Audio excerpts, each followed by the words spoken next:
민주당 내부 김남희 의원을 비롯한 일부 의원들의 분위기가 심상치 않습니다. 수사권을 어떻게든 남겨주려는 듯한 움직임이 보입니다. 법사위도 솔직히 못 믿겠다는 여론이 생길 정도입니다. 보다 못한 박은정 의원이 긴급 기자회견을 열었습니다. 박은정 의원은 얼마나 답답할지 감도 안 옵니다. 현장 영상 확인해 보겠습니다. 조국혁신당 국회의원 박은정입니다. 검찰개혁의 중대한 국면에 와 있습니다. 국회에서 지난 3월 시민주도 형사소송법 개정안을 추진하는 시민모임에서 형사소송법 개정안을 마련해서 지금 국회에 김용민 의원님과 제가 대표 발의해서 법사위원회에서 심사 중에 있습니다. 그 법안을 마련하셨던 우리 시민주도 형사소송법 개정 모임의 그 대표분들이 오늘 오셔서 검찰개혁이 무엇이고 지금 국면에서 국민들께 형사소송법 개정안이 제대로 심사되어야 한다. 검찰개혁은 반드시 신속하게 완수되어야 한다는 기자회견을 하게 되었습니다. 오늘 자리에 참석하신 분들을 소개해 올리겠습니다. 시민주도 형사소송법 개정 추진 모임의 대표이신 김남준 변호사님 오셨습니다. 유승익 교수님 오셨습니다. 김필성 변호사님 소개해 드리겠습니다. 네, 그럼 기자회견문을 낭독하도록 하겠습니다.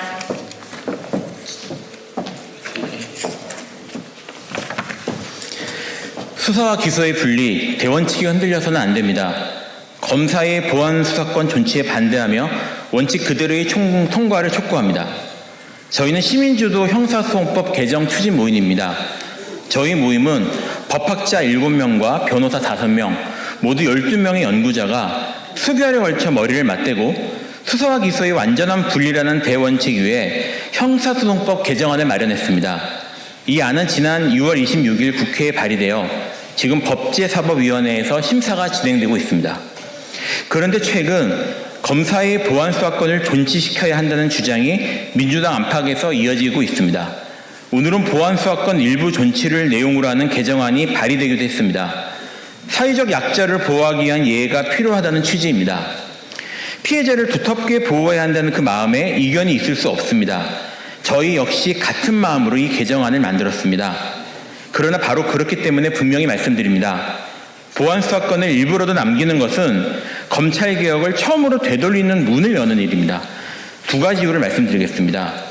첫째, 검찰은 사건을 선택할 수 있게 됩니다. 검사는 2,500여 명, 수사경찰은 3만여 명입니다. 이 구조에서 검찰이 모든 사건을 보안 수사할 수는 없습니다. 결국 어떤 사건에 개입할지 검사 스스로 선택하게 됩니다. 그 선택이 어디로 향할지 우리는 이미 알고 있습니다. 정치적으로 민감한 사건, 언론이 주목하는 사건, 권력이 관심을 두는 사건, 과거의 표적 수사와 선별 수사는 바로 이 선택할 수 있는 권한에서 시작되었습니다. 예외의 목록이 아무리 정교해도 그 예외를 판단하는 것이 검사 자신인 한 예외는 얼마든지 넓어집니다. 둘째, 우리는 이미 그 전례를 보았습니다. 2022년 국회는 법률을 개정해 검찰의 직접 수사 범위를 6대 범죄에서 2대 범죄로 축소했습니다. 그러나 검찰은 시행령 개정만으로 그 범위를 사실상 되돌렸습니다. 이른바 검수원복입니다. 국회가 법률로 제한한 권한조차 검찰은 시행령 하나로 무력화했습니다. 그리고 그렇게 되살린 권한으로 무엇을 했습니까? 대통령 한 사람의 명예훼손 사건을 수사한다며 야당 정치인과 언론인을 포함한 3천여 명의 이름과 주민등록번호, 주소를 통신사로부터 일괄 수집했습니다. 당사자들은 7개월이 지나서야 그 사실을 통보받았습니다. 권한을 남겨두면 검찰이 그것을 어떻게 넓히고 어떻게 휘두르는지 국민은 이미 목격했습니다. 오늘 일부만 남기자는 그 일부가 내일 다시 전부가 될 것입니다. 검찰의 표적수사, 별건 압박수사에 망령이 되살아나 많은 국민의 인권은 짓밟히고 무고한 피해자들이 나올 것입니다. 검찰개혁은 어느 날 갑자기 시작된 것이 아닙니다. 검찰이 법이 정한 제도대로 권한을 행사하지 않고 자신들만의 이해관계에 따라 그 권한을 휘둘러 왔기 때문에, 그리고 끝내 스스로 바로잡지 못했기 때문에 국민이 직접 나선 것입니다. 그 수십 년 요구의 결론이 수사와 기소의 완전한 분리입니다. 이것은 협상의 여지가 있는 정책이 아니라 개혁의 전제입니다. 사회적 약자와 범죄 피해자 보호에 대한 깊은 우려와 걱정의 목소리를 누구보다 무겁게 받아들입니다. 그러나 단언컨대 검사의 직접 보안 수사를 이대로 존치하는 것은 피해자를 지키는 방패가 아니라 오히려 사회적 약자들을 사법적 진공 상태와 또 다른 고통으로 몰아넣는 결과를 초래할 것입니다.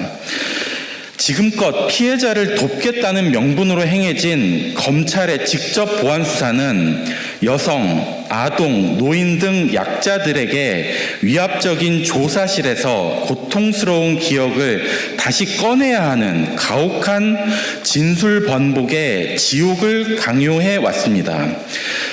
또한 검찰이 직접 수사권을 쥐고 있는 한 사회적 주목을 받는 대형 사건에만 집중할 뿐 손이 많이 가고 소외된 약자들의 사건은 직접 보안 수사 중이라는 명목하에 기약 없이 캐비넷에 방치되기 일쑤였습니다.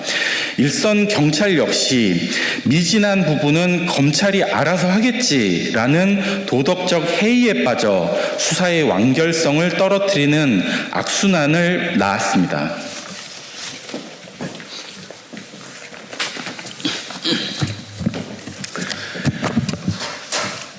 저희가 제안하는 개정안은 검찰의 무기를 빼앗는 것이 아니라 피해자를 지키는 저울을 올바르게 세우는 것입니다. 검사가 직접 수사라는 이름으로 피해자를 다시 조사실로 불러내지 않아도 수사기관이 반드시 응하도록 실효성 있는 보안수사 요건을 통해 경찰의 부실 수사를 바로잡을 수 있습니다. 진정한 피해자 보호는 기소권자가 객관적인 지위에서 수사기관을 견제할 때 완성됩니다. 검사들이 반인권적인 선택적 수사, 표적 수사, 별건 수사로 피해자의 권리는 온전히 보호되지 않습니다. 수사, 기소의 완전한 분리는 사회적 약자의 권리를 제대로 지키는 인권사법의 시작입니다. 방향은 이미 정해졌습니다. 정부는 지난달 검사의 보안수사권 폐지를 최종 입장으로 확정했습니다. 국회에는 그 원칙을 담은 법안들이 발의되어 심사가 진행 중입니다. 그리고 시민사회는 수개월의 수기로 그 원칙을 조문으로 완성해 국회에 전달했습니다. 정부와 국회와 시민이 같은 방향을 확인한 지금 다시 뒤를 돌아볼 이유가 없습니다. 검찰청 폐지까지 이제 80일입니다.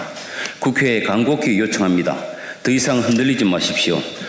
수사와 기소의 분리라는 대원칙 위에서 시민의 손으로 만든 형사소송법 개정안을 원칙 그대로 심사하고 통과시켜 주십시오. 검찰개혁의 완성을 눈앞에 둔 지금 마지막 문턱에서 물러설 수는 없습니다. 끝으로 오늘 더불어민주당은 형사소송법을 논의하는 의원총회를 엽니다. 그 논의를 국민 앞에 공개해 주십시오. 검찰개혁은 밀실이 아니라 광장에서 시작된 계획입니다. 시민의 목소리가 투영된 법안을 다루는 논의라면 시민이 지켜볼 수 있어야 합니다. 감사합니다. 네, 이상으로 기자회견을 마치겠습니다. 검찰 개혁의 중대한 국면에서 목소리를 기울여 주시기 바랍니다. 국회는 7월 중으로 반드시 형사소송법 개정안을 통과시키고 10월 2일 공소청 중수청이 반드시 출범해야 합니다. 감사합니다.